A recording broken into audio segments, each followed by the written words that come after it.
Zoom app ద్వారా చేరువచ్చినటువంటి దైవజనులకు, పెద్దలకు, అందరికీ కూడా సేవకులకు మన రక్షకుడు, విమోచకుడైన యేసు క్రీస్తు వారి యొక్క శ్రేష్టమైన నామం, ప్రేమ వందనాలు తెలియజేసుకుంటున్నాం. మరి మనం 5508వ దినమున 5వ మాసంలో మనం చేరవచ్చాం. మే నెలలో మరి మనము ఈ కూడికను ప్రార్థనతో ప్రారంభించుకుందాం.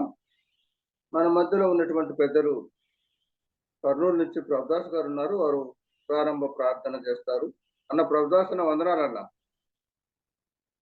నా వందనాలన్నా. ప్రార్థన చేసుకుందాం. మహాధైర్యుడైన మా గొప్ప తండ్రి, కృపావాత్సల్యుడా, కనికరముడ దేవా, అనంతుడా, ద్వితీయుడా, అంతమై అల్పవు మేఘమైన దేవా, స్తోత్రములు. మా ప్రభు నీ ప్రియకుమారుడు యేసుక్రీస్తుల వారి శ్రేష్టమైన పరిశుద్ధమైన నామంలో మిమ్మల్ని పూజించి స్తుతించి గణపరుస్తున్నాం నాన్న. పాటలు పాడేవారు, ప్రార్థించేవారు అందరినీ మీరు జ్ఞాపకం చేసుకుని, విశేషంగా సమయంలో జూమ్లో ఎలాంటి డిస్టర్బెన్స్ లేకుండా మీరు చూపండి.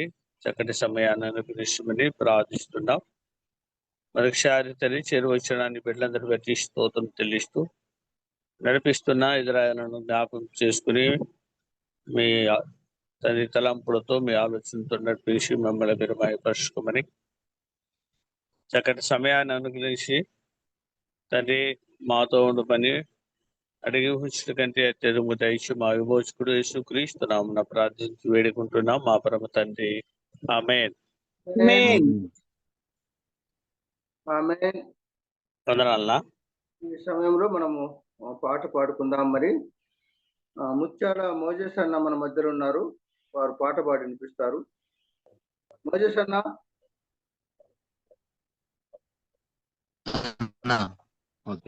పాట పాడండి అన్న. ఓకేనా.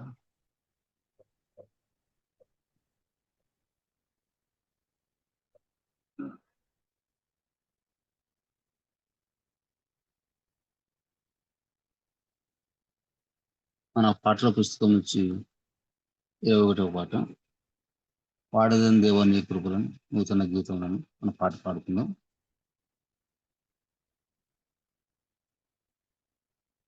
పాడద దేవాన్ని కృపలన్ నూతన గీతములన్ స్తోత్రము చెల్లింపు స్తుతి స్తోత్రము చెల్లింపు. పాడెద దేవాని కృపలన్ నూతన గీతములన్ స్తోత్రము చెల్లింపు స్తుతి స్తోత్రము చెల్లింపు. పాడెద దేవాని కృపలన్ నూతన గీతములన్ స్తోత్రము చెల్లింపు స్తుతి స్తోత్రము చెల్లింపు. దేవుని రాజపు వారసుడనుగా క్రీస్తులో చేసితివి. దేవుని రాజపు వారసుడనుగా క్రీస్తులో చేసితివి. చీకటి రాజపు శక్తుల నుండి నన్ను విడిపించితివి. చీకటి రాజపు శక్తుల నుండి నన్ను విడిపించితివి. తెర విడిపించితివి. పాడెద దేవా నీ కృపలన్ నూతన గీతములన్ స్తోత్రము చెల్లింతు, స్తుతి స్తోత్రము చెల్లింతు. అన్యుడనై నిన్నెరుగకయున్నను ధన్యుని చేసితివి. అన్యుడనై నిన్నెరుగకయున్నను ధన్యుని చేసితివి. ప్రియ పట్టణ పౌరుల సేవింపను వరములను సగితివి. ప్రియ పట్టణ పౌరుల సేవింపను వరములను సగితివి. కృపవరములను సగితివి. పాడెద దేవా నీ కృపలన్, నూతన గీతములన్. స్తోత్రము చెల్లింపు, స్తుతి స్తోత్రము చెల్లింపు. నా వందనాన్న.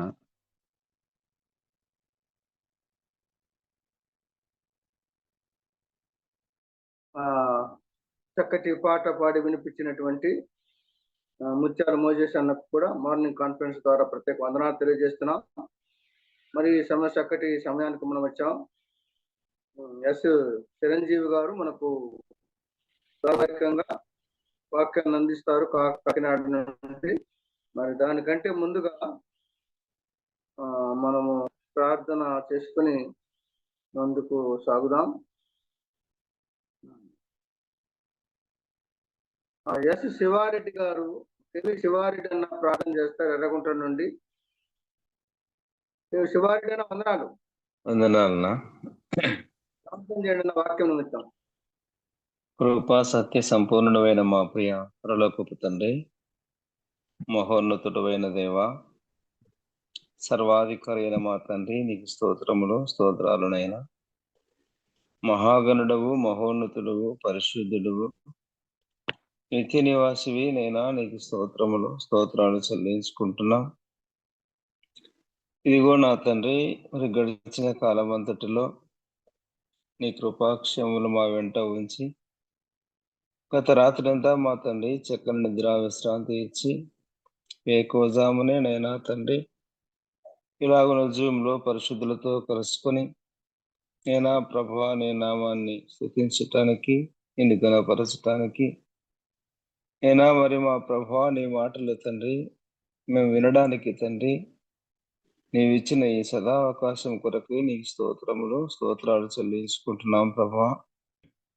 మరి ఇజ్రాయెల్ను మరి తండ్రి నైనా మరి అలా చిరంజీవిన గారిని బలపరిచి మరి మా తండ్రి నీ మాటలు మాతో మాట్లాడమని, నీ మాటలు మరి తండ్రి వింటుండగా తండ్రి మాకు వినగల శక్తిని గ్రహించే ఆత్మను దయచేయమని, ఎటువంటి నేను ఈ కోడికంతటిలో మా తండ్రి అంతరాయం కలగకుండా మరి మా ప్రభువా నీ నామమునకు మహిమ, మాకు మేలును క్షేమము దయచేయమని మా ప్రభువును మా రక్షకుడైన యేసు క్రీస్తు అతి శ్రేష్టమైన నామములో ప్రార్థించి వేడుకుంటున్నాము తండ్రి.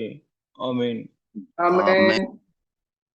వాక్యం నిమిత్తం ప్రార్థన చేసినట్టు శివారెడ్డి గారికి సోదరులకు ప్రత్యేక వందనాలు తెలియజేస్తున్నాం. చక్కటి మన మధ్య వాళ్ళు చిరంజీవన్న గారు కాకినాడ నుంచి ఉన్నారు. వారు వాక్యాన్ని అందిస్తారు. మనమందరం మెట్లో ఉండి మంచిగా ఆలకించి చెప్పినటువంటి మాటలను నోట్ చేసుకొని ముందుకు సాగుదాం. ఈ సమయంలో అన్నా చిరంజీవి అన్న వందనాలన్న.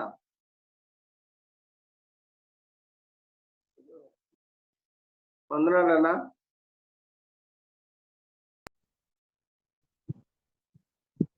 ఈ సమయం మీకు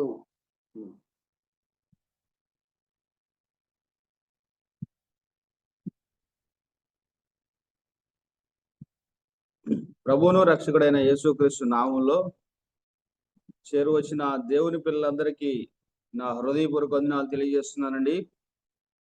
మరి కార్యక్రమం నడిపిస్తున్న తాతపూడి ఇజ్రాయిల్ గారికి, మరి శివారెడ్డి గారికి, పాట పాడిన సహోదరుడికి, మరి ప్రియులందరూ ఈ ఉదయకాలం వాక్య ఆసక్తి కలిగి దేవుని మాటలు ఉదయమని ఆలకించాలని చేరువచ్చిన ప్రభు పిల్లలందరికీ నా ప్రేమ వందనాలు తెలియజేస్తున్నానండి. అపోస్తల కార్యాల గ్రంథంలో కొన్ని ప్రాముఖ్యమైన అంశాలు మనము ధ్యానం చేస్తూ వస్తున్నాం. ఆయన మహాకృపను బట్టి, ఆయన కనికరాన్ని బట్టి, ఆయన వాక్యము యొద్దకు, ఆయన గ్రంథము యొద్దకు మనం ఎప్పుడు వచ్చినా ఆయన ఆత్మ మనకు సహాయం చేసేవాడుగా ఉన్నాడు అని గత తరగతుల్లో ప్రభు ఆయన యొక్క కృపను విస్తరింప చేసిన సందర్భంగా మనం ఎరుగుదు. కాబట్టి ఈరోజు కూడా పరిశుద్ధాత్ముడు తన గ్రంథములో ఉన్న తన ఆత్మను, తన ఆలోచనను, తన సంకల్పాన్ని మన పట్ల కనుపరచాలని ఆశతో మనం చేరిరాగా దైవ గ్రంథాన్ని తెరిచి కొన్ని మాటలు మనము చదువుకుందాం. ఈరోజు వర్తమానము అంశము ఏంటంటే సువార్తకు పిలుపు. అపోస్తల కార్యాల గ్రంథంలో సువార్తకు పిలుపు అనే అంశము మనము ఆలోచన చేద్దాం. లూకా సువార్త ఆరంభంగా ఒక వచనం చదువుకుందాం. ఒక 4-5 వచనాలు మనం చదవవలసిన వారిగా ఉన్నాం. లూకా సువార్త 24వ అధ్యాయం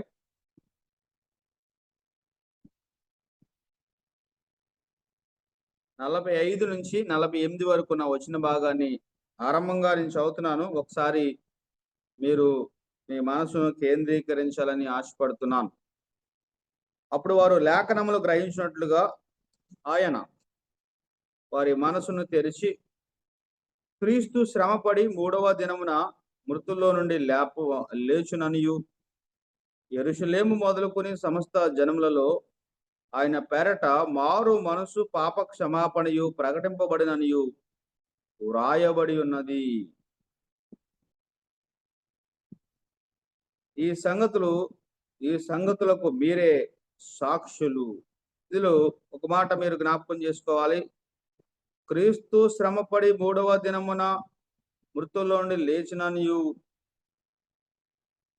యెరూషలేము మొదలుకొని సమస్త జనములలో ఆయన పేరట మారు మనసును పాప క్షమాపణయు ప్రకటింపబడినయు వ్రాయబడి ఉన్నది. ఈ సంగతులకు మీరే సాక్షులు. 3 అంశాలు ఇక్కడ రాయబడ్డాయి. ఒకటి, ఆయన మరణ పునరుత్థానములు 46వ వచనంలో. రెండవది, యెరూషలేము మొదలుకొని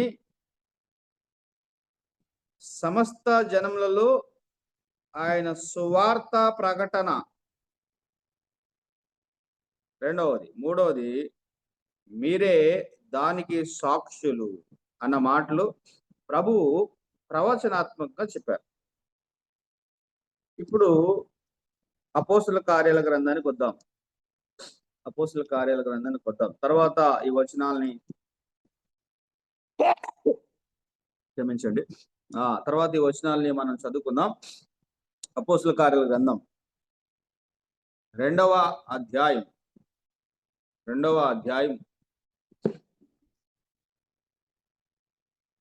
38వ వచనాన్ని చదువుదామండి. 2వ అధ్యాయం 38వ వచనం.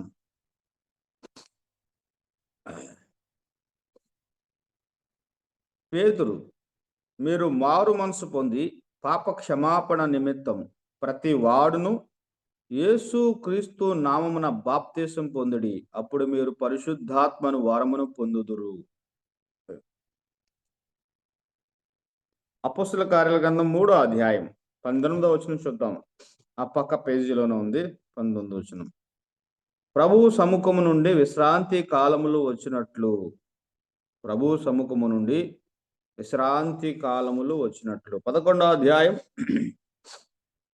18వ వచనం కూడా చదువుకుందాం. 11:18.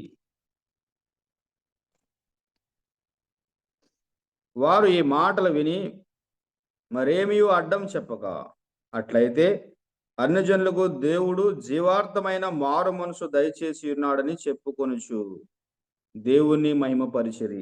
అన్యజనులకు దేవుడు జీవార్థమైన మారు మనసు దయచేసి ఉన్నాడని చెప్పుకొనుచు దేవుని మహిమపరిచిరి.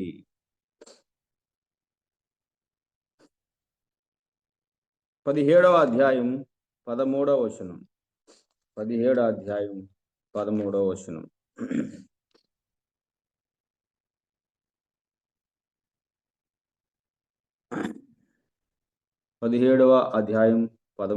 వచనం. అయితే బరయలో కూడా పౌలు దేవుని వాక్యం ప్రకటించున్నాడని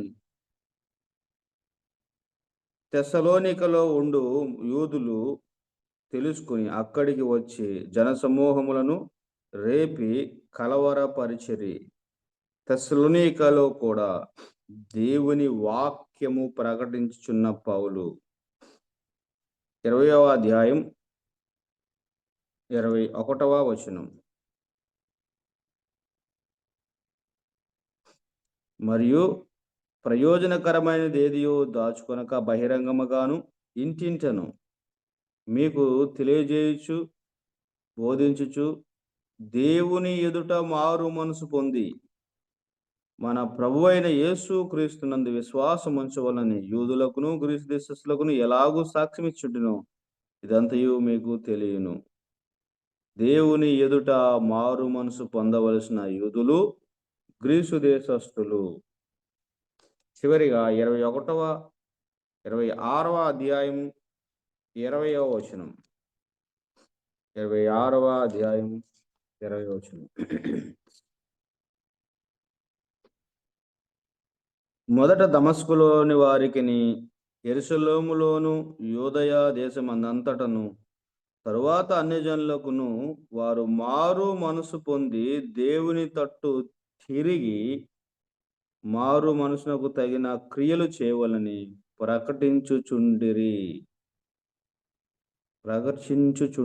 మరొకసారి చదువుదాం. మొదట దమస్కు, తర్వాత యెరూషలేము, ఆ తర్వాత యూదయ దేశం అంతటన, ఆ తర్వాత అన్యజనులకును వారు మారు మనసు పొందాలని దేవుని తట్టు తిరిగి ఆ మారు మనసుకు తగిన క్రియలు చేయవలని ప్రకటించుచుంటిని.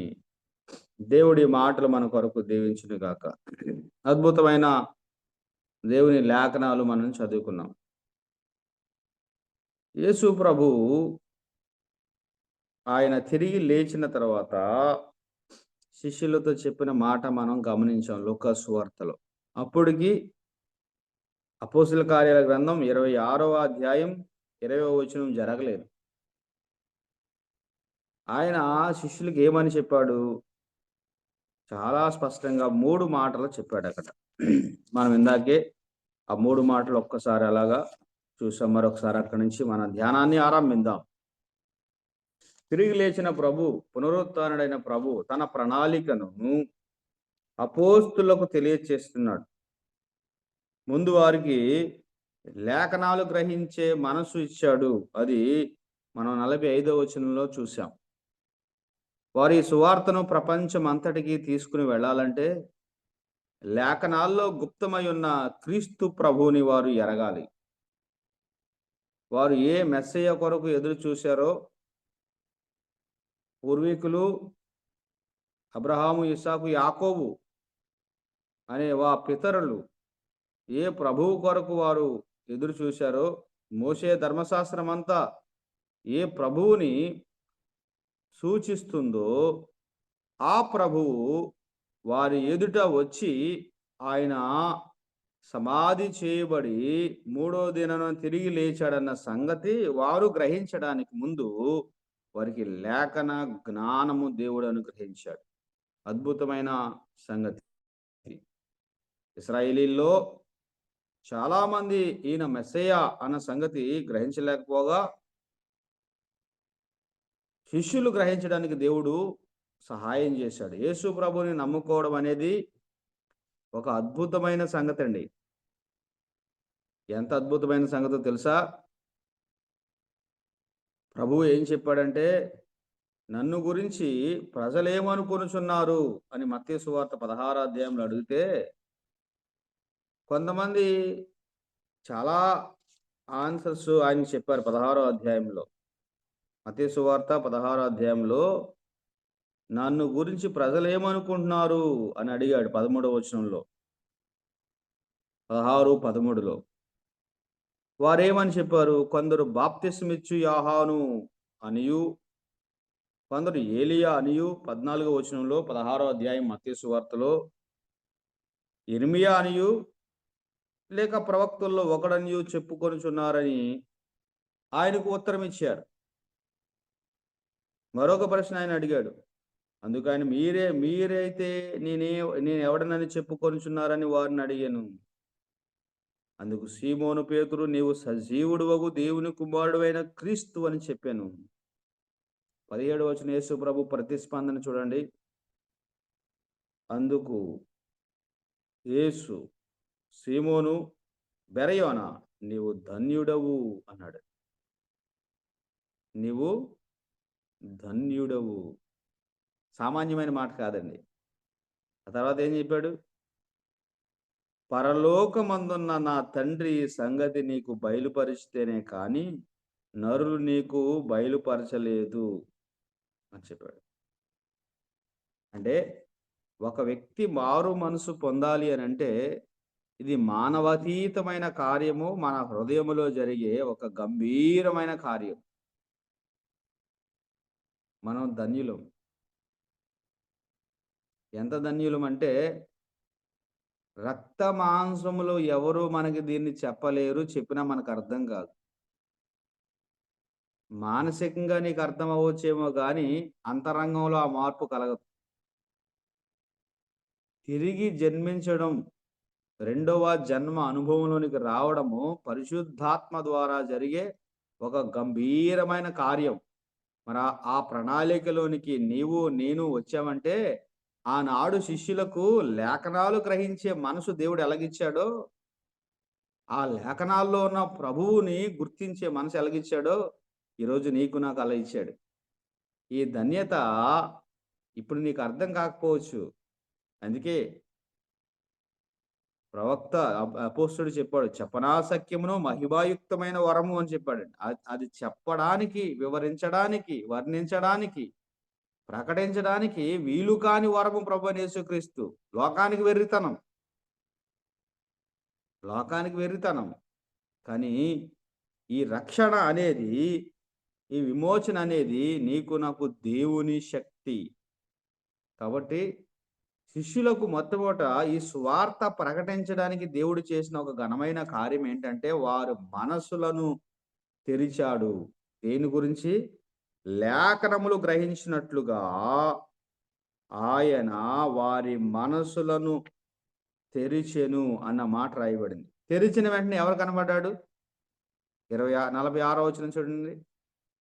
క్రీస్తు శ్రమబడి 3వ దినమున మృతుల్లో నుండి లేచిననియు అనే సంగతి వాళ్ళకి అర్థమైంది. అప్పుడు దాకా అర్థం కాలేదు. అందుకే కదా చావలు పట్టడానికి వెళ్ళిపోయారు. మన రాజు చనిపోయాడు, మన విమోచకుడు చనిపోయాడు, మన అధినేత చనిపోయాడు, మన నాయకుడు చనిపోయాడు, మన బోధకుడు చనిపోయాడు. ఇక మనకు దిక్కెవరు? మరలా మన నావ, మన వలలు, మన పాత ఆ పనే మన దిక్కు అనుకుని వెళ్ళిపోయారు కదా. కానీ ఇప్పుడు చూడండి, లేఖనములు తెరిచినప్పుడు, లేఖనములు గ్రహించడానికి వారు మనసు తెరిచినప్పుడు ప్రభువు కనపడ్డాడు. ప్రియులారా, వాక్యం బోధిస్తున్న మనము ప్రభు ఎదుట మనం కోరుకోవాల్సింది ఏంటో తెలుసా? ప్రభువా, నా కన్నులను తెరవండి, నా మనసును తెరవండి, మీ లేఖనములను గ్రహించినట్లుగా. లేఖనాల గ్రహింపండి ఏంటనుకుంటున్నారు? లేఖనాల్లో గుప్తమై ఉన్న ప్రభువుని మీరు స్పష్టంగా చూడడం, నేను స్పష్టంగా చూడడం, అది చాలా చాలా ప్రాముఖ్యమైన అంశంగా మనం గమనిస్తున్నాం. శిష్యులు ఈ సువార్తను బూదిగంతముల వరకు తీసుకువెళ్ళాలి అని అంటే అపోస్తల కార్యాలు 26వ అధ్యాయములో 20వ వచనంలో మనం చూసాం. బూదిగంతాల వరకు సువార్త వెళ్ళిపోయింది. ఆ బూదిగంతాల వరకు ఈ సువార్త వెళ్ళడానికి వారిని బలపరిచేది, వారిని సన్ముఖులుగా చేసేది, సన్నద్ధులుగా చేసేది, సమర్థులుగా చేసేది, వారిని ముందుకు నడిపించేది ప్రభువైన యేసుక్రీస్తు వారి యొక్క గుణ లక్షణాలు. ఆయన ఏమై ఉన్నాడో అన్నది వాళ్ళకి అర్థం కావాలి. ఆయన ఏ కార్యం చేశాడో వాళ్ళకి అర్థం కావాలి. ఆయన వారికి ఏ పని అప్పగించాడో వారికి అర్థం కావాలి. కాబట్టి మొన్నసారి మనం ఆల్రెడీ ధ్యానం చేశాం. వారు ఇదే అధ్యాయంలో 2 సార్లు ఆయన ఈ యొక్క అంశాన్ని ఆయన ప్రస్తావించినట్టుగా చూస్తాం. 31వ వచనంలో వారు కన్నులు తెరవబడ్డాయి అని చెప్పాడు. 45వ వచనంలో వారి యొక్క మనసులను తెరిచి అన్నమాట మనం గమనిస్తున్నాం. మనసులు తెరవబడిన వెంటనే వాళ్ళకి అర్థమైన నెంబర్ 1 మొట్టమొదటి అంశం ఏమిటంటే, యేసు క్రీస్తు శ్రమపడి 3వ దినమున మృతుల్లో నుండి లేచిననియు అన్న మాట వాళ్ళకి అర్థమైంది. రెండవది, యెరూషలేము మొదలుకొని సమస్త జనములలో ఆయన పేరట మారు మనసును పాప క్షమాపణయు ప్రకటింపబడునని వ్రాయబడినది. ఇది రెండవది, వర్తమానం చెప్పాడు. ఒకటి వర్తమానికుల గురించి చెప్పాడు, ప్రభువైన యేసుక్రీస్తు శ్రమ, ఆయన మరణము, ఆయన పునరుద్ధానము. ఆ తర్వాత ఆ వర్తమానాన్ని ఎక్కడికి తీసుకెళ్లాలంటండి? సమస్త జనులకు అన్నాడు. యెరూషలేము మొదలుకొని సమస్త జనులకు ఈ సువార్త ప్రకటించాలి, ప్రకటించబడును అని చెప్పాడు. మారు మనసు, పాప క్షమాపణ. ఇది అద్భుతమైన వర్తమానం, శ్రేష్టమైన వర్తమానం. వర్తమానాలన్నిటిలో శ్రేష్టమైన వర్తమానం సువార్తమానం. దానికి మించిన వర్తమానాలకు రాజకిరీటం సువార్తమానం. కాబట్టి 4 సువార్తలు రాయించాడు ఆయన. 4 సువార్తలు రాయించాడు. లేఖనాలన్నిటిలో కూడా సువార్త గురించే చాలా సందర్భాల్లో మనం చూస్తాం. కాబట్టి క్రొత్త నిబంధనలో అతి శ్రేష్టమైన వర్తమానము సువార్తమానం. అందుకే సువార్త ప్రకటించు వారి పాదములు పర్వతముల మీద సుందరములు అని దేవుడు చెప్పాడు. ప్రియులారా, ఆయన వారి మనసును తెరిచినప్పుడు లేఖనములను గ్రహించగలిగిన సామర్థ్యం వారికి ఏర్పడింది. లేఖనములను గ్రహించగలిగిన సామర్థ్యం ఏర్పడిన వెంటనే శ్రమపడే ప్రభువును చూశారు, జయించే ప్రభువును చూశారు, మృతుడై తిరిగి లేచిన పునరుత్థానుడైన ప్రభువుని వారు చూసినట్టుగా గమనించిన ఆ మొదటి అంశంలో 3 మనకు కనబడుతుంది. 1 ఆయన శ్రమలు, 2 ఆయన మరణము, 3 ఆయన పునరుత్థానము. ఈ 3 ఆయన చేసిన కార్యముల్లో ఇమిడి ఉన్నవి. ఆయన శ్రమలు చూసినప్పుడు మనకు కలిగే శ్రమలు, శోధనలు, ఇబ్బందులు, తర్వాత రాబోయే ఈ సువార్త ప్రకటనలో మనకు కలిగే హింసలు ఎన్నదగినవి కావు అని అర్థం అవ్వాలి అంటే, నేను సిలువకు వెళుతున్న సందర్భంలో పడిన శ్రమలు మీరు చూడాలి అన్నాడు. ఆయన శ్రమపడి, అవమానపడి, నిందింపబడి, దూషింపబడి, బదులు పలకకుండా మౌనంగా న్యాయంగా తీర్పు తీర్చు తండ్రికి తన్ను తాను అప్పగించుకుని ఆయన చేసిన బృహత్తరమైన కార్యక్రమాన్ని ప్రపంచానికి తెలియచేయాలని ఆయన శ్రమలు వారు చూడడం జరిగింది. రెండోది, ఆయన మరణం ఆయన చూడడం జరిగింది. పాపము లేనివాడు, మరణము లేనివాడు, జీవాధిపతి మరణాన్ని రుచి చూచాడు. అది వాళ్ళకి అర్థమైంది. వాళ్ళకి కూడా భవిష్యత్తులో ఒకవేళ ఈ సువార్త ప్రకటనలో శ్రమలు ఎదురవచ్చు, ఆ శ్రమల వెంబడి మరణము కూడా ఎదురవ్వచ్చు అన్న సంగతి వారు గ్రహించారు. మూడవది, మరణాన్ని సమాధిని జయించిన పునరుత్థానుడైన ప్రభువుని చూడగలిగారు. అద్భుతం కదా. సువార్తకు కేంద్రం, సువార్తకు ప్రేరణ, సువార్తకు సంపూర్ణమైన నడిపింపు, ఈ 3 సంగతులు ప్రభువుని చూడడం ద్వారా వారు పొందుకున్నారు. ఎందుకు అంత అప్రతిహాతంగా, నిర్వీర్యామంగా, నిస్వార్థంగా ఈ సువార్త ప్రకటనలో వారు నిమగ్నమయ్యారు అని అంటే, ప్రభువు వారి యొక్క మనసు తెరిచినప్పుడు వారి 3 సంగతులు గమనించగలిగారు. శ్రమలు చూశారు, ఆయన మరణాన్ని చూశారు, మూడోది మరణాంతరం ఆయన పునరుత్థానాన్ని చూశారు. సువార్థికునికి అవసరమైనది ఈ 3 సంగతులు ప్రభువులో మనము నిష్పక్షపాతంగా, నిర్ద్వందముగా, నిర్దిష్టంగా చూడాలి. ఆత్మ మనకు వాటిని బయలుపరచాలి. పరిశుద్ధాత్ముడు వాటిని మనకి బయలుపరచాలి. అప్పుడు ఈ శ్రమలు ఎన్నదగినవి కావని, ఈ మరణము ఎన్నదగినది కాదని, భయపడని అవసరం లేదని, దీని వెంబడి కలిగి ఆ పునరుత్థానము ఎంతో గొప్పదన్న సంగతి మనకి దేవుడు అర్థమయ్యేటట్లు చేసేవాడుగా ఉన్నాడు. ప్రియులారా, ఇది వారు గమనించారు. 47వ వచనంలో చెప్పాడు, ప్రవచనాత్మకంగా ప్రభు చెప్తున్నాడు, యెరూషలేము మొదలుకొని సమస్త జనములలో ఆయన పేరట మారు మనసు, పాప క్షమాపణయు ప్రకటించబడిననియు రాయబడి ఉన్నది అన్నాడు. ఎక్కడ రాయబడి ఉందంట? పాత నిబంధనలో రాయబడి ఉంది. యెరూషలేము మొదలుకొని, ఈ సువార్తకు కేంద్రం యెరూషలేము, ఈ సువార్తకు ఆరంభం యెరూషలేము. కారణం ఏంటి? ఆ యెరూషలేములోనే ఆయన సిలువ వేయబడ్డాడు గవని వెలుపల. కాబట్టి మొదట యెరూషలేములో ఈ సువార్త ఆరంభం అవుతుంది. యెరూషలేము మొదలుకొని సమస్త జనములలో ఆయన పేరట మారు మనసు, పాప క్షమాపణ ప్రకటించబడినని రాయబడింది. యెరూషలేముతో ఆరంభం అవుద్ది, సమస్త జనులలోనికి ఈ సువార్త వెళ్ళిపోతుంది. క్రీస్తు ప్రభు పేరట ప్రకటించబడి ఈ సువార్త అత్యద్భుతమైనది, అమూల్యమైనది, విలువైనది. తర్వాత మనం చూస్తున్నాం,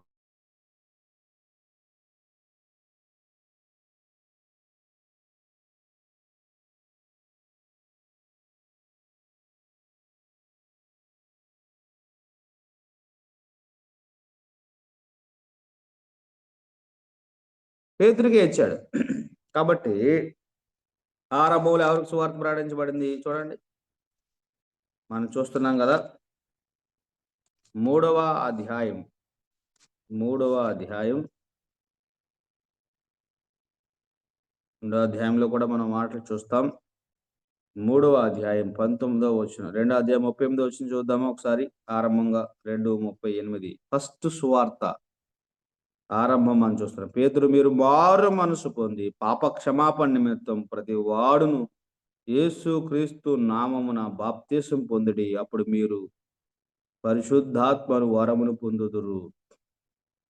మొదటి సువార్తలో యేసు ప్రభు ఏదైతే చెప్పాడో ఆ మాటలో పేతురు చెప్తున్నట్టుగా మనం గమనిస్తున్నాం. మీరు మారు మనసు పొందండి, యేసు క్రీస్తు నామమున, ఆయన పేరట అని ఇక్కడ చెప్పాడు కదా, ఇక్కడ నామము అని చెప్పాడు. మీరు బాప్తిసం పొందండి.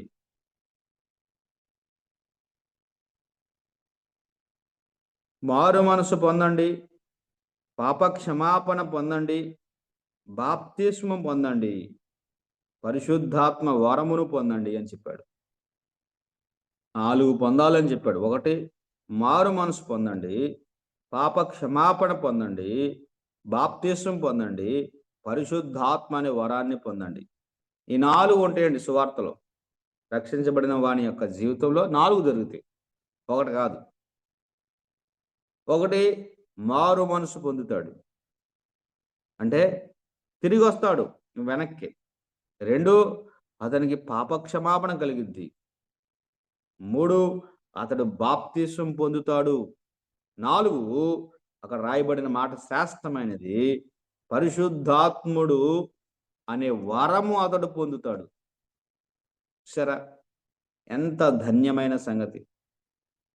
మానవతీతమైన శక్తి, దైవశక్తి, దేవునితో సమానుడు దేవుడు పరిశుద్ధాత్ముడు మనలో నివాసం చేస్తాడు, మనకు సహాయం చేస్తాడు. అందుకే కదా రోమపత్రిక 8వ అధ్యాయం 26వ వచనం రాయబడింది, ఆత్మయు మన బలహీనతలను చూసి ఏం చేస్తున్నాడంటే మనకు సహాయం చేయుచున్నాడు అని రాశాడు. చూడండి ఒకసారి ఆ మాట, అద్భుతమైన మాట. ఎందుకు ఇవ్వబడ్డాడు పరిశుద్ధాత్ముడు వరముగా? మనలో పరిశుద్ధాత్ముడు వరముగా ఉండడం గల కారణం ఏమిటి? అనేక కారణాల్లో ఒక కారణం అక్కడ రాయబడింది. అటువలే ఆత్మయు మన బలహీనతను చూచి సహాయము చేయుచున్నాడు అన్నాడు. అబ్బా, ఆదరణకర్త సత్య స్వరూపియగు ఆత్మ ఆయన గురించి రాయబడింది. ఆయన మనకు సహాయకుడు. ఎంత మంచి సహాయకుడో తెలుసా? ఆదరిస్తాడు నిరాదరణలో ఉన్నప్పుడు, అసత్యంలో ఉన్నప్పుడు సత్యం వైపు నడిపిస్తాడు, అబద్ధంలో ఉన్నప్పుడు సత్యం వైపు నడిపిస్తాడు, చీకట్లో ఉన్నప్పుడు వెలుగులోనికి నడిపిస్తాడు. అంతేకాకుండా బలహీనంగా ఉన్నప్పుడు సహాయం చేస్తాడు. మీరు పరిశుద్ధాత్మ వరాన్ని పొందుతారు, ఈ 4 మీరు పొందుతారు అని పేతురు ఈ సువార్తను ఆరంభించినట్టుగా మనం గమనిస్తున్నాం. సువార్త ఆరంభం పేతురు జరిగించాడు. సువార్త ఆరంభం జరిగించిన తర్వాత ఒక కాలం వస్తుంది అని చెప్పాడు. 11వ అధ్యాయంలో కూడా మనం చూస్తాం. 11వ అధ్యాయంలో ఇప్పుడు యూదులకు సువార్త ఇక్కడ కనబడింది. 11వ అధ్యాయంలో అన్యులకు సువార్త మనకి కనబడుతుంది. యూదులకు ఏం చెప్పాడు? మారు మనసు. ఎవరి పేరట? యేసు ప్రభు పేరట. ఏం పొందుకున్నారు? మారు మనసు పొందుకున్నారు, పాపక్షమాపణ పొందుకున్నారు, బాప్తిసం పొందుకున్నారు, పరిశుద్ధాత్మను వారు పొందుకున్నారు. ఈ 4 జరిగాయి ఎవరికి? యూదులకి. యేసు ప్రభు చెప్పాడు, యెరూషలేములో ఆరంభించండి, ఈ 4 జరుగుతాయి. నా పేరట చెప్పండి, మారు మనసు, పాప క్షమాపణ చెప్పండి. ఆ 4 జరిగాయి. ఆ తర్వాత ఈ సువార్త, ఈ మారు మనసు ఎలాగూ సమస్త జనములోనికి వెళ్ళిందో క్రమముగా అపోస్తల కార్యాల గ్రంథంలో దేవుడు రాయించాడు. 11వ అధ్యాయం 18వ వచనం చూడండి. అపోస్తల కార్యాల గ్రంథం 11వ అధ్యాయం 18వ వచనం. వారు ఈ మాట విని మరేమీ అడ్డం చెప్పక, అట్లయితే అన్యజనులకు దేవుడు జీవార్థమైన మారు మనసు దయచేసి ఉన్నాడని చెప్పుకొనుచు దేవుని మహిమ పరిచరి అని రాయబడి 10వ అధ్యాయంలో చాలా స్పష్టంగా ఆ మాటలు చెప్పాడు. పేతురు కొర్నేలి ఇంటికి వెళ్ళి అక్కడ జరిగిన ఆ సువార్త, అక్కడ ప్రకటించిన ఆ సువార్త, వారికి తెలియజేసిన సువార్త, వారు పొందుకున్న దేవుని ఆత్మ పేతురు స్పష్టంగా చూశాడు. అయితే 11వ అధ్యాయంలో యూదులు, మీరెందుకు అన్యుల యొద్దకు వెళ్ళి సువార్త ప్రకటించారు, వారి యొద్దకంటికి వెళ్ళి మీరు వారితో కలిసి సహవాసం చేశారని ఒక సభ యొద్దకు పేతురుని పిలిచినప్పుడు పేతురు చెప్పిన సంగతులు వారు విన్న తర్వాత అడ్డమేమి చెప్పలేదంట. అడ్డమేమి చెప్పకుండా ఏం చెప్పాడు? ఆ దేవుడు, అన్యజనులకు దేవుడు జీవార్థమైన మారు మనసు దయచేసి ఉన్నాడని చెప్పుకొనుచు దేవుని మహిమ పరిచరి. అన్యజనులకు ఏం కలిగిందండి? జీవార్థమైన మారు మనసు కలిగింది. ఏంటి? ఈ సువార్త వలనే. అందుకే పేతురు చాలా అద్భుతమైన మాటలు మాట్లాడాడండి. 10వ అధ్యాయం చూడండి ఒకసారి. 10వ అధ్యాయము పేతురుతో కొర్నేలి చెప్పిన మాటలు 33వ వచనం చదువుకుందాం. వెంటనే, నిన్ను పిలిపించి తిని, నీవు వచ్చినది మంచిది, ప్రభువు నీకు ఆజ్ఞాపించినవన్నీ వినుటకై ఇప్పుడు మేమందరము దేవుని ఎదుట ఇక్కడ కూడి ఉన్నామని చెప్పాను. పేతురుని పిలిపించాడు, కానీ కొర్నేలి అడిగిన మాట ఏంటంటే, ప్రభువు నీకు ఏం చెప్పాడో చెప్పంటున్నాడండి. సువార్తికుని పిలిపించినా, సావుకుని పిలిపించినా, ఆ మీటింగ్స్కి మనం ఎవరిని నియమించుకున్నా ప్రభు వారికి ఏం చెప్పారో అదే చెప్పాల. మంది చెప్పడం కాదు, లేదా వారిది చెప్పడం కాదు. ప్రభు వారికి ఆజ్ఞాపించినవి చెప్పే సువార్థికులు, సేవకులు ఉంటే సంఘాలు బాగుపడతాయి, వ్యక్తులు కట్టబడతారు, దేవునికి మహిమ కలుగుతుంది. అయితే మేము ఇక్కడ ఎందుకు కూడి ఉన్నామంటే, ప్రభువు నీకు ఆజ్ఞాపించింది నువ్వు చెప్పడానికి, మేము వినడానికి కూడి ఉన్నాము అన్నాడు. తర్వాత ఏం చెప్పాడు? అందుకు పేతురు నోరు తెరిచిట్లేదు, దేవుడు పక్షపాతి కాడని నిజముగా గ్రహించి ఉన్నాను అని చెప్పాడు. దేవుడు ఎవరు కాదండి? పక్షపాతి కాదు. అందుకే మొట్టమొదటిసారి బైబిల్లో 36వ వచనం మనం చూస్తే, యేసుక్రీస్తు అందరికీ ప్రభువు అని చెప్పాడు. యేసుక్రీస్తు అందరికీ ప్రభు అంటే అందరికీ. ఎందుకు ఇప్పుడు చెప్పాడు? ఇంతకుముందు ఎందుకు చెప్పలేదు? ఇంతకుముందు పేతురుకున్న ఆలోచన ఏమిటంటే, ప్రభు ముందే చెప్పాడు, యెరూషలేములో ఆరంభం అవుద్దయ్యా, ఇది ఎక్కడికి వెళ్ళిపోద్ది, సమస్త జనుల యొద్దకు వెళ్ళిపోద్ది అని ప్రభు ముందే చెప్పాడు. కానీ పూర్తిగా వారికి అప్పుడు అర్థం కాలేదు. యూదులు మాత్రమే అంగీకరించబడ్డారు, యూదులు మాత్రమే దేవుని రాజ్యమును పొందుతారు, యూదులు మాత్రమే మారు మనసు పొందుతారు. యూదులు మాత్రమే పాపక్షమాపణ పొందుతారు, యూదులు మాత్రమే బాప్తిసం పొందుతారు, యూదులు మాత్రమే పరిశుద్ధాత్మ అనే వరాన్ని పొందుతారని వాళ్ళు అనుకున్నారు.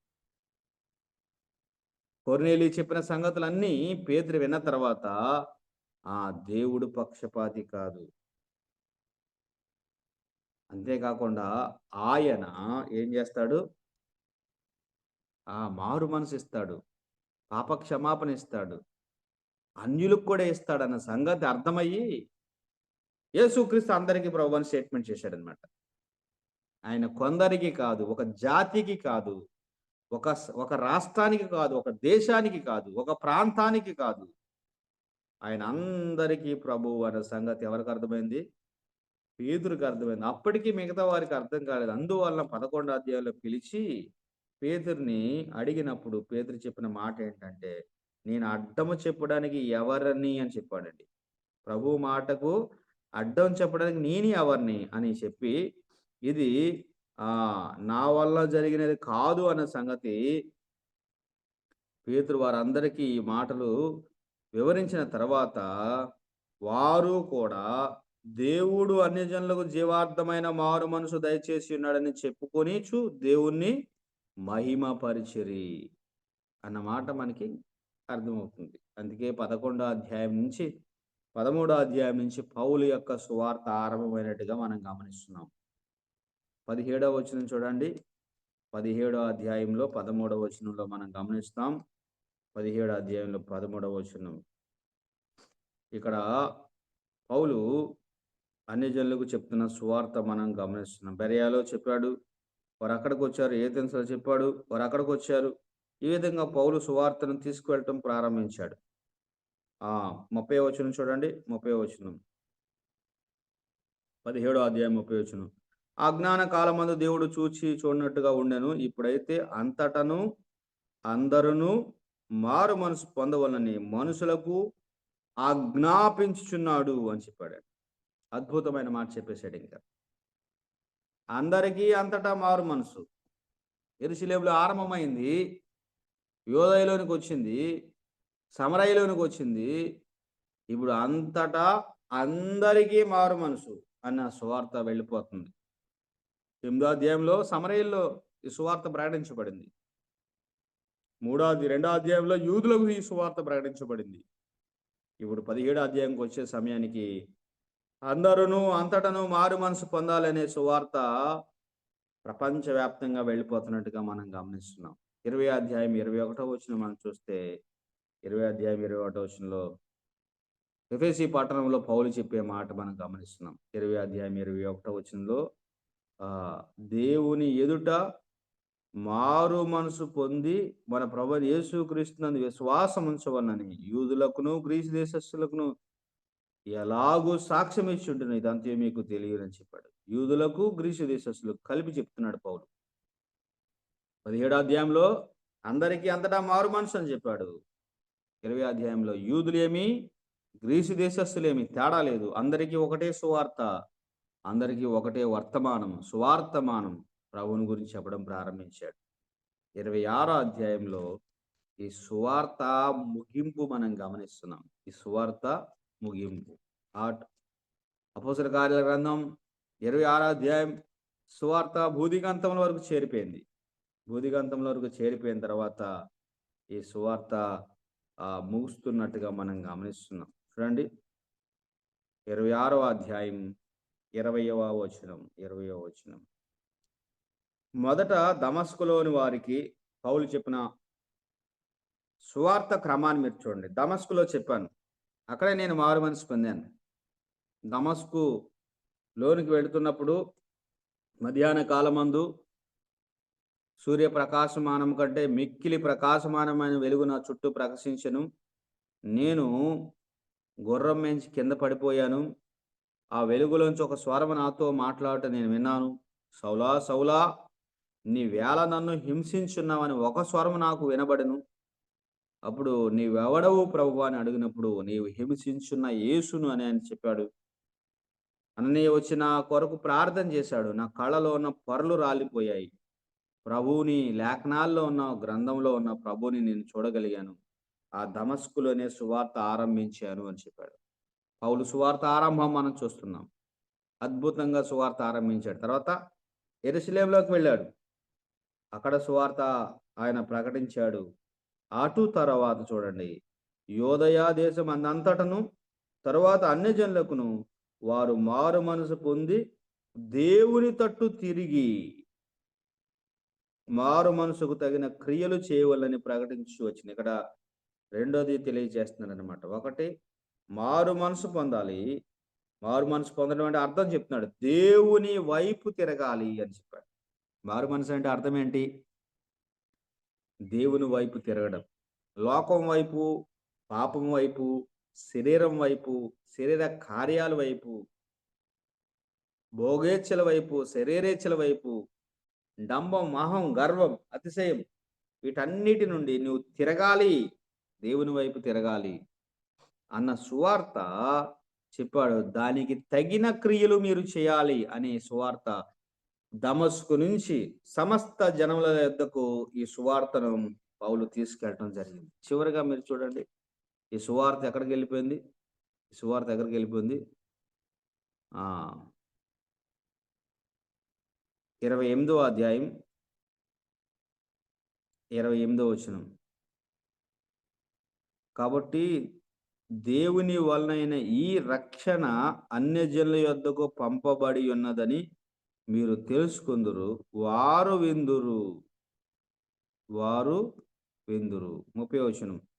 పౌలు 2 సంవత్సరములు పూర్తిగా తన అద్దె ఎంట కాపురం ఉండి తన యొద్దకు వచ్చి వారందరినీ సన్మానించి ఏ ఆటంకము లేక సంపూర్ణమైన ధైర్యముతో దేవుని రాజ్యమును గురించి ప్రకటించుచు ప్రభువైన యేసు క్రీస్తుని గురించిన సంగతులు బోధించుచూ ఉండెను. ఇది చివరికి అన్యజనుల యొద్దకు వెళ్ళిపోయింది అన్నమాట మనం గమనిస్తున్నాం. ఎక్కడ ఆరంభమైందండి? యోదయలో ఆరంభమైంది. ఎవరికి ఆరంభమైందండి? యూదులకు ఆరంభమైంది. ఎక్కడికి వెళ్ళిపోయిందండి? అన్యజనుల యొద్దకు వెళ్ళిపోయింది. ఇప్పుడు సువార్త ఎక్కడ ఉందండి?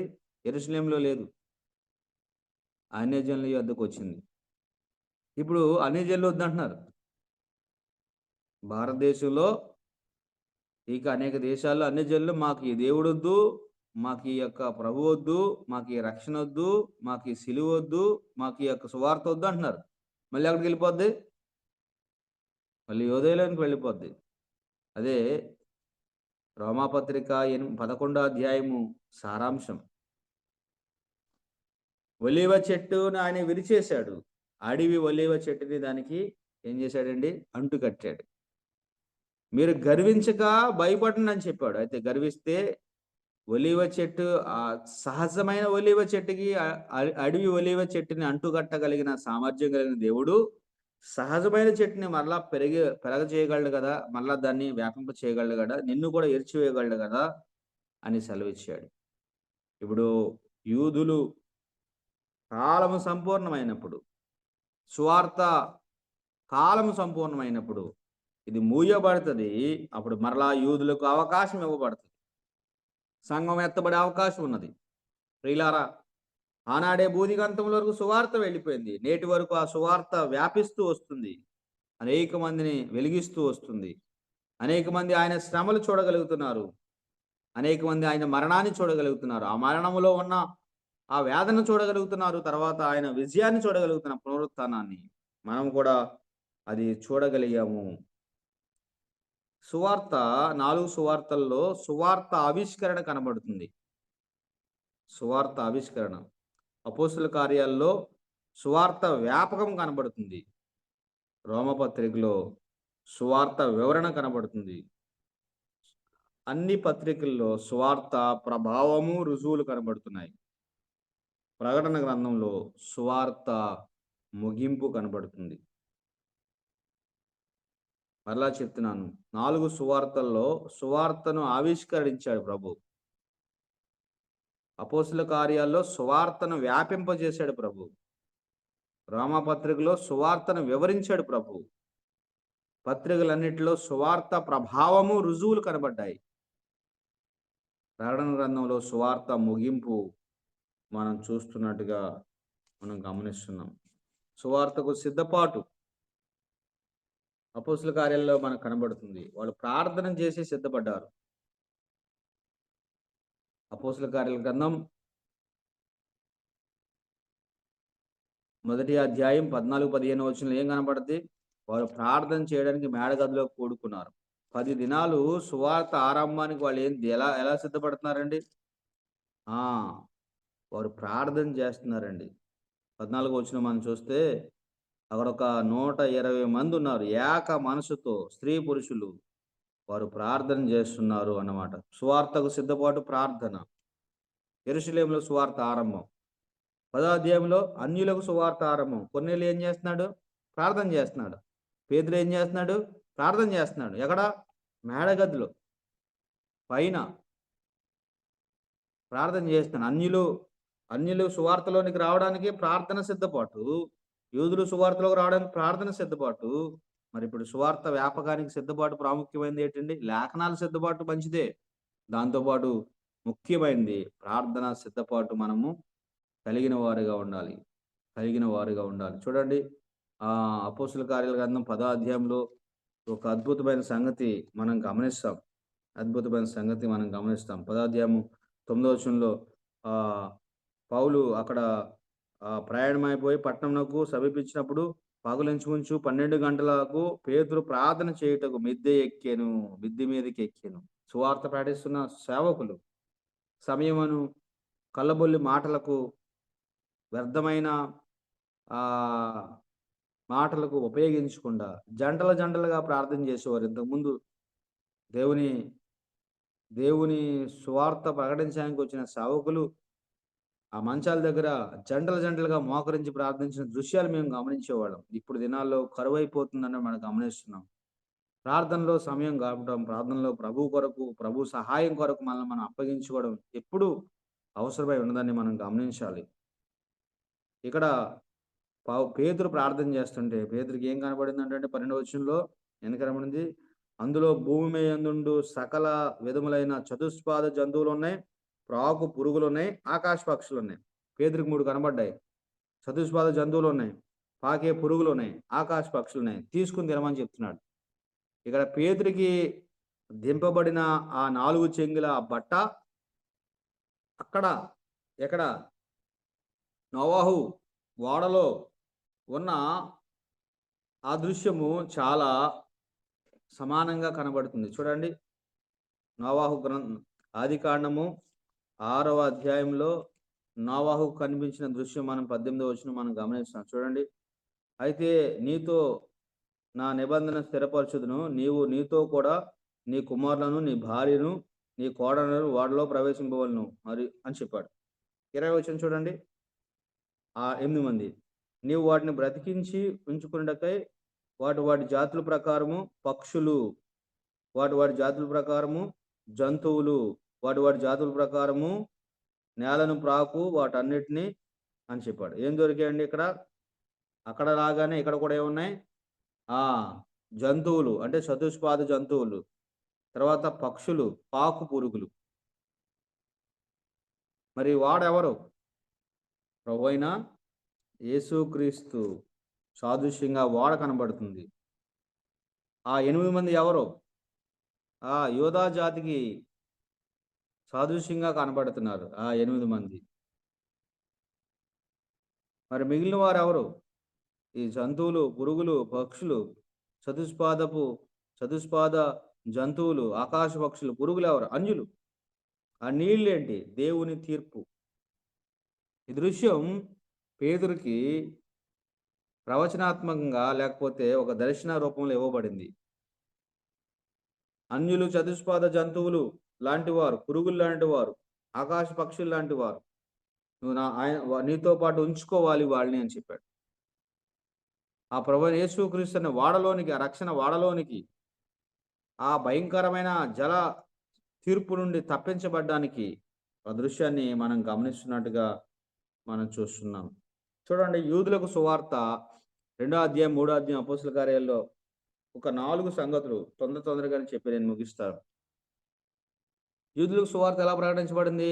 లేఖనాలను చూపించి ప్రకటించబడింది. అపోస్తల కార్యాల గ్రంథము 2వ అధ్యాయం 3వ అధ్యాయం ఎన్ని లేఖనాలు కోట్ చేయబడ్డాయో మీరు చదువుకోండి. యూదులకు సువార్త లేఖనాలను చూపించి ప్రకటించబడింది. సమరయులకు సువార్త ప్రభువైన యేసుక్రీస్తుని చూపించి ప్రకటించబడింది. 8వ అధ్యాయం కానీ లేకపోతే యోహాను సువార్త 4వ అధ్యాయం కానీ సమరయ స్త్రీతో ఏం చెప్పాడు? అయ్యా, మేము మెస్సేజ్ కోసం చూస్తున్నా అంటే నీతో మాట్లాడే మెస్సేజ్ నేనే అని చెప్పాడు. యూదులకు సువార్త లేఖనాలని చూపించి పాత నిబంధన గ్రంథంలో ఉన్న లేఖన ఆధారాలతో వారికి సువార్త ప్రకటించబడింది. సమరయులకు సువార్త 8వ అధ్యాయము అపోస్తుల కార్యాలు, యోహాను సువార్త 4వ అధ్యాయంలో ప్రభువును చూపించి ప్రకటించబడింది. అన్యులకు సువార్త 17వ అధ్యాయము అపోస్తుల కార్యాల్లో మనం చూస్తే సృష్టిని చూపించి ప్రకటించబడింది. ఎందుకని మనము సృష్టికర్తను మానేసి సృష్టాన్ని పూజించే వ్యక్తులం కాబట్టి సృష్టిని చూపించి సువార్త ప్రకటించబడినట్టుగా మనం గమనిస్తున్నాం. చూడండి ఏం చెప్పాడు? 24వ వచనం 17వ అధ్యాయం అపోస్తుల కార్యాల గ్రంథం 24. జగత్తును అందలి సమస్తమును నిర్మించిన దేవుడు తానే ఆకాశమునకును భూమికి ప్రభువై ఉన్నాడని హస్తకృతమైన ఆలయంలో నివసింపుడనియు ఆయన అందరికీ జీవమును ఊపిరి సమస్తం దయచేయవాడు గనుక ఏదైనా కొదువై ఉన్నట్టు మనుషుల చేతులతో సేవింపబడేవాడు కాడు. యావత్ భూమి మీద కాపులు ఉండకు ఆయన ఒకరి నుండి ప్రతి జాతి మనుషులను సృష్టించి అన్న సంగతులు మనం చూస్తున్నాం. జగత్తును అందరి సమస్తాన్ని నిర్మించిన దేవుడు. అన్యులకు సువార్త ఎలా ప్రకటించబడింది? సృష్టిని చూపించాడు దేవుడు. యూదులకు లేఖనాలు చూపించాడు. సమరయులకు ప్రభువుని చూపించారు. ఈ విధంగా 3 రకాలుగా మనం చూస్తున్నాం. తర్వాత సువార్త ప్రకటనలో ప్రాముఖ్యమైన సంగతి మనం గమనించాలి. అపోస్తుల కార్యాల గ్రంథం చూడండి 3వ అధ్యాయం. అపోస్తుల కార్యాల గ్రంథం 3వ అధ్యాయం 4వ వచనం. సువార్త ప్రకటన ఎలా ఉంది చూడండి. 3వ అధ్యాయం 4వ వచనం అపోస్తుల కార్యాల గ్రంథం. పేతురు మా తట్టు చూడుమనిరి, మా తట్టు తేరి చూచి లేదా మా తట్టు చూడుమనిరి అనే మాట మనం గమనిస్తున్నాం. సువార్తలో మనమే ప్రాముఖ్యమైన వారు. ఏం చెప్పాలి? మా తట్టు చూడండి, మా జీవితాన్ని చూడండి, మా ప్రవర్తన చూడండి, మా బ్రతుకు చూడండి, మా మార్పు చూడండి, మా విమోచన చూడండి, మా ఆనందం చూడండి, మా యొక్క గురి చూడండి, మా గమ్యం చూడండి, మా ప్రాధాన్యతలు చూడండి. సువార్తలో ఎవరు ప్రాముఖ్యం? మనం ప్రకటించే మనం ప్రాముఖ్యం. మనలో మార్పు లేకుండా, మనలో ఆ నెమ్మది లేకుండా, మనలో ఆ పాపక్షమాపణ ఆనందం లేకుండా, మనలో ఆ దైవ కార్యం జరగకుండా మన సువార్త ప్రకటించలేం. అందుకే పేతురు చెప్పాడు, మా తట్టు చూడండి. సువార్తలో మనం ఎవరండి? మనం ప్రాముఖ్యం. రెండవది, సువార్త తప్ప ఏమి ఇవ్వకూడదు. అందుకే వెండి బంగారములు నా యొద్ద లేవు గాని నాకు కలిగినదే నీకు ఇచ్చిన నజరేయుడైన యేసుక్రీస్తు నామమున అడుగుమని. సువార్తలో రెండవది ఏంటండి? నజరేయుడైన యేసుక్రీస్తునే ఇవ్వాలి. వారికి మిగతా ఏమి ఇచ్చినా అయిపోతాయి. బంగారం ఇచ్చినా, వెండి ఇచ్చినా, డబ్బులు ఇచ్చినా, వస్త్రాలు ఇచ్చినా మళ్ళీ రెండో రోజు చేయి చెప్తాడు అనమాట వాడు. కానీ ఎన్నటికీ చేయి చెప్పడు. ఎవరిని ఇస్తే? యేసుప్రభుని ఇస్తే. ఒకటి సువార్తలో ప్రాముఖ్యం మనం. రెండవది సువార్తలో ప్రాముఖ్యం ఎవరిని ఇవ్వాలి? ప్రభువుని. మూడవది సువార్త డబ్బుకు అమ్మకూడదు. సువార్త ఏం చేయకూడదండి? డబ్బుకు అమ్మకూడదు. 18వ అధ్యాయం చూడండి 19వ వచనం. 18వ అధ్యాయం 19వ వచనంలో 8వ అధ్యాయం 19వ వచనంలో గార్డి సీమోను ఏం పెట్టాడు? డబ్బులు పెట్టాడు. 19వ వచనం 8-19 అపోస్తుల కార్యాల గ్రంథం. వారి ఎదుట ద్రవ్యం పెట్టి, నేను ఎవని మీద చేతులు ఉంచుతున్న వాడు పరిశుద్ధాత్మ వరం పొందినట్లు ఈ అధికారం నాకు ఈడని అడిగాను. అందుకు పేతురు నీవు నీ ద్రవ్యమిచ్చి దేవుని వరం సంపాదించుకోవాలని తలంచుకొనిచున్నావు అను. నీ వెండి నీతో కూడా నశించును గాక. నీ వెండి నీతో కూడా. డబ్బుకు సువార్తను అమ్మకూడదు. డబ్బుకు సువార్తను అమ్మకూడదు అనే సంగతి మనం గమనిస్తాం. 42వ అధ్యాయం 42వ వచనం ప్రకారం 3,000 మంది రక్షించబడ్డారు. 4వ అధ్యాయం 4వ వచనం ప్రకారం 5,000 మంది పురుషులు రక్షించబడ్డారు. 5వ అధ్యాయం 14వ వచనం ప్రకారం అనేక వేల మంది ప్రభువుని అంగీకరించినట్టుగా మనం గమనిస్తున్నాం. 6వ అధ్యాయం 1వ వచనం 7వ వచనం ఒకసారి చూసి మనము ముగించుకుందాం. ఆ దినంలో శిష్యుల సంఖ్య విస్తరించినప్పుడు అన్నమాట మనం గమనిస్తున్నాం. శిష్యుల సంఖ్య విస్తరించింది. 7వ వచనం చూడండి. దేవుని వాక్యం ప్రబలమై శిష్యుల సంఖ్య యెరూషలేములో బహుగా విస్తరించెను. మరియు యాజకులు అనేకులు విశ్వాసమునకు లోబడిరి. విస్తరణ, సువార్త బహుగా విస్తరించడం ఆరంభమైంది. సువార్తకు ప్రాముఖ్యం ఎవరండి? మా తట్టు చూడండి. సువార్తల వాళ్ళకి ఏమి ఇవ్వాలి? ప్రభువుని ఇవ్వాలి, నజరేయుడైన యేసుని ఇవ్వాలి. సువార్తను సొమ్ముకు అమ్ముకోకూడదు. స్వచ్ఛమైన సువార్త ప్రకటించవలసిన వారుగా ఉన్నాం. ఇది ఎక్కడ ఆరంభమవుద్ది? యెరూషలేములో ఆరంభమవుద్ది. ఎక్కడ ముగుస్తుంది? అన్ని జనులు ముగుస్తుంది. సమస్త జనులకు సువార్త ప్రకటించబడుతుంది అని ప్రభువు చెప్పాడు. సువార్తలో ఆయన శ్రమలు వారు చూశారు, ఆయన మరణం వారు చూశారు, ఆయన జయఖ్యాతనం, మరణాన్ని సమాధిని జయించి లేచిన పునరుద్ధరణ ప్రభువును చూశారు. ప్రభు వాళ్ళు గ్రహించినట్లుగా వారు మనసు తెరిచాడు. అది సువార్తకు వాళ్ళకి కేంద్ర బిందువుగా ఉంది. కాబట్టి ఈ సువార్త ఆరంభం ముగింపు ఎలాగుందో మనం గమనిస్తున్నాం. మరి అంత ధన్యకరమైన సువార్త మనల్ని ఎఫెక్ట్ చేసినప్పుడు, మనలో ప్రభావం చూపించినప్పుడు ఇతరులు ఎందుకు చూపించదు?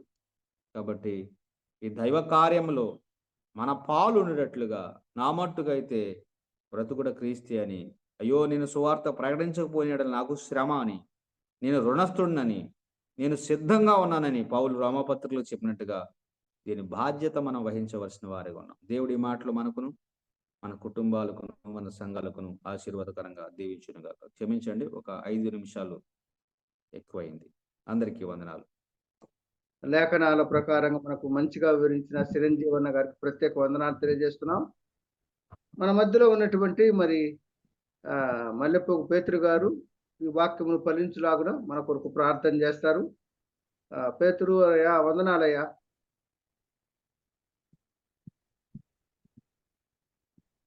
కృపా సత్య సంపూర్ణమైన మా ప్రియ పరలోక తండ్రి, మీ పరిశుద్ధమైన పాదములకు వందనములు తెలుస్తున్నాం. ఈ ఉదయకాలం మీరు మమ్మల్ని ప్రేమించి మాకు ఇచ్చిన దినాన్ని బట్టి స్తుతిస్తూ ఉంటున్నాం. అల్పులమైన మమ్మల్ని మీరు రాత్రికాలం అంతా సజీవుల లెక్కలో ఉంచి ఉదయం మేలుకొలిపి మరొకసారి మీ స్వరాన్ని వినే కృపనిచ్చారు. మీకు స్తోత్రాలు. మీ దాసుని చిరంజీవనను నిలబెట్టుకొని అపోస్తుల కార్యములలో నుంచి మీరు మాట్లాడుతున్న లేఖనాలను బట్టి స్తుతిస్తుంటున్నాం. వారు లేఖనాలను ఎరగటానికి వారి యొక్క మనసును తెరిచారు, వారు మనోనేత్రాలు తెరిచారు. మీ పునరుద్ధానమును, మరణాన్ని వారికి బయలుపరిచారు. వాటిని వాళ్ళు బూదిగంతముల వరకు సాక్షులై ఉందురని మీరు ఇచ్చిన వాగ్దానాన్ని బట్టి వాళ్ళనైనా అంచెలంచెలుగా మీ లేఖనాలను విస్తరింప చేస్తూ, ప్రకటన చేస్తూ, అనేకులకు నా ప్రభువులు సాక్ష్యం ఇస్తూ, ఆ లేఖనాలను దృఢపరచి బలపరుస్తూ, ధైర్యంగా చెబుతూ ఈ లోకంలో నా ప్రభువులు ఎదిగిన విధానాన్ని మీ దాసం ద్వారా మీరు మాకు వినిపించినందుకు మిమ్మల్ని స్తుతిస్తుంటున్నా. సమయాన్ని అనుగ్రహించండి, ఆరోగ్యం ఇవ్వండి, సహాయం చేయండి.